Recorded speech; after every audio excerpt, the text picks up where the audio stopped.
What's going on, guys? Kaiger here. Today I'm doing an updated Flower Fairy guide.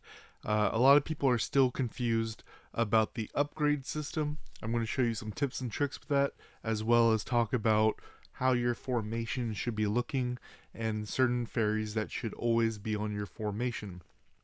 Now, one question I get a lot is, should I do 3 fire, 1 holy, 2 and 2? When should I think about going to full holy? Things like this, and that'll be answered as well. Now I'm using a lower level account here to show as an example, but what we're going to be looking at is if we go to the Ascend page, then this shows us how we ascend a fairy to the next star level. Bottom left hand corner where my face is covering, there is Ascension guidance right here that shows you base 4 stars and base 6 stars and what they require to go to the next one. A lot of people get kind of confused because base 6 stars will require base 4 stars right here, 180 of them. Now, it says it right to once we there we go. So on several different pages it points out that it's a 3-to-1 for 6 star to a 4 star. Now for example, if we go over here, alright, so if I go over here to Chestnut Rose, click the 357 out of 1080, and then click, you can fill in with any of the Gen 1, Gen 2, or Gen 3 fairies. If I just click, like, let's say 1 right here, this is 357, 1, 360. Now right here, you will see when there is not enough 4-star fragment, 6-star of the same element can be used to replace it. 1 6-star fragment equals 3 4-star fragment. This works the same way with holy as well. As you see here, the 15 Sakura. If I click 1, it'll be 3, doing the same function. So all elements and all holy work the same way. The newer generation ones right here, Blue Rose, you can't do a conversion with the Gen 1 or Gen 2, or at least that's how the old system was. Now if we click it, flower conversion, you can see you can even, if it just requires base 4-star, you can use any of them, as we see here to the left. You can also, right here on the little circle, click that, different ones here, let's say her, and you can change other ones into her. So it's a very interesting system. One that some people will get confused about is the backpack right here. If you click the backpack, it kind of shows you what you currently have in there, and if you haven't unlocked a fairy and you have 60 shards in here, you click them and click combine, and you then make them. Something that was added 2 updates ago is now we can actually dismiss ones that we already have. So before, you had to keep 1 copy of them.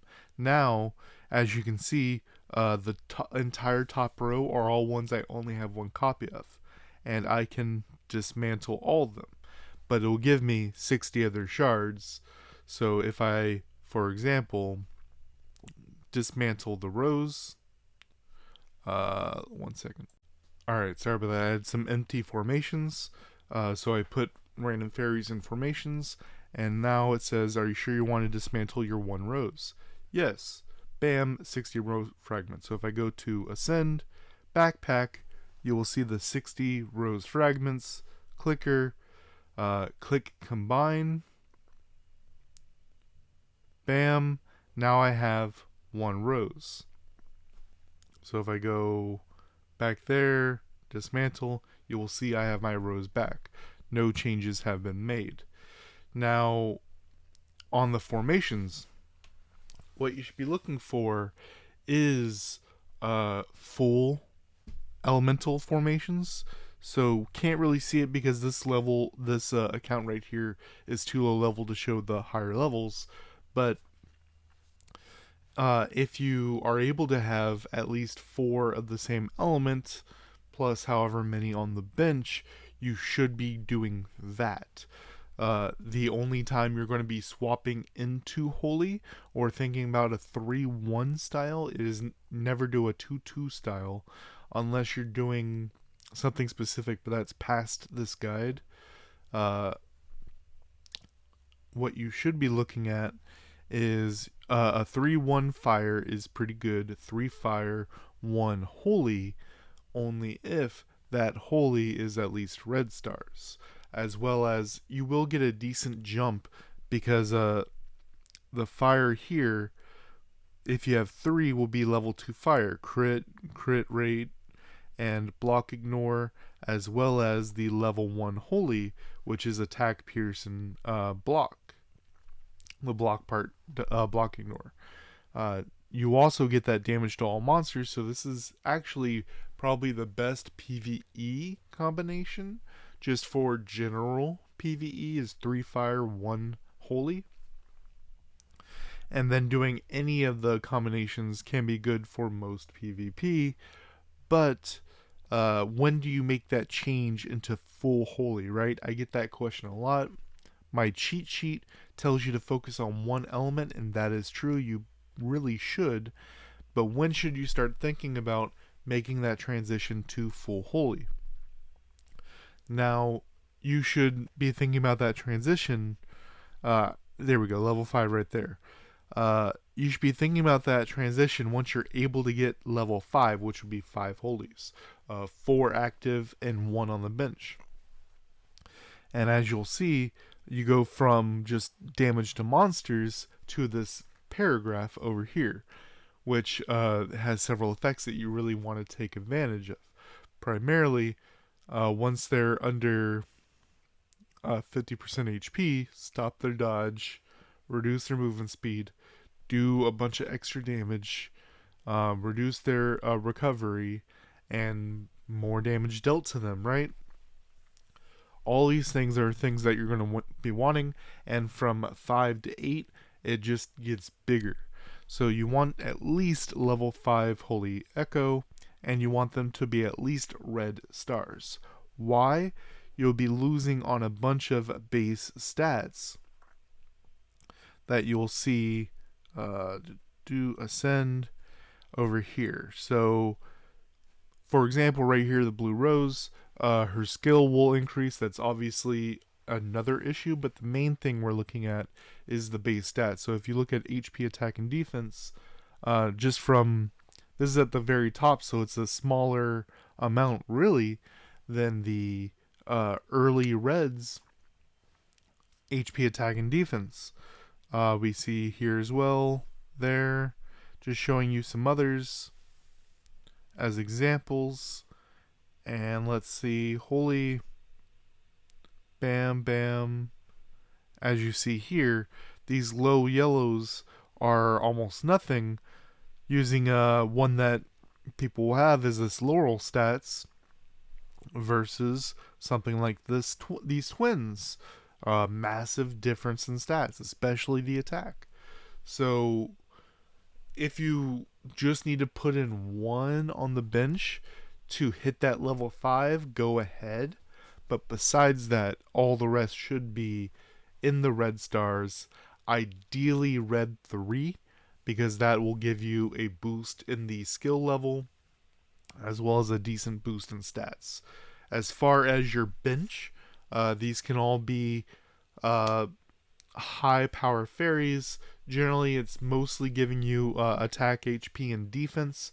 A couple ones that you should always be looking for are both the Gen 1 and Gen 2 fire fairies, Chestnut Rose and Anathria. You'll see them in number 2 and number 3 slot on my assist panel, as well as Camellia, which is right here, as well as she's not leveled on this account, but the healer right here from Gen 1 Water, uh, they are important, Candog, because they're giving a high amount of base attack, as well as, obviously, as you see, HP here, Anathria, bam. So they're going to give all four of these Gen 1/Gen 2 fairies are ones you're going to have a huge amount of. They're going to give you a bunch of stats, and they disproportionately, compared to the other Gen 1 and Gen 2 fairies, are going to have higher base attack than the rest, as well as they are all companions that you can level up their companionship and get bonus stats that way. This is why if you have a maxed out Anathria 3 rainbow versus another Gen 2 fairy, Anathria is going to be higher, primarily because they have a higher attack, which is compared to higher CP. CP is not the most important number, but a high attack is very valuable. Let me know what you guys think. Till next time, guys.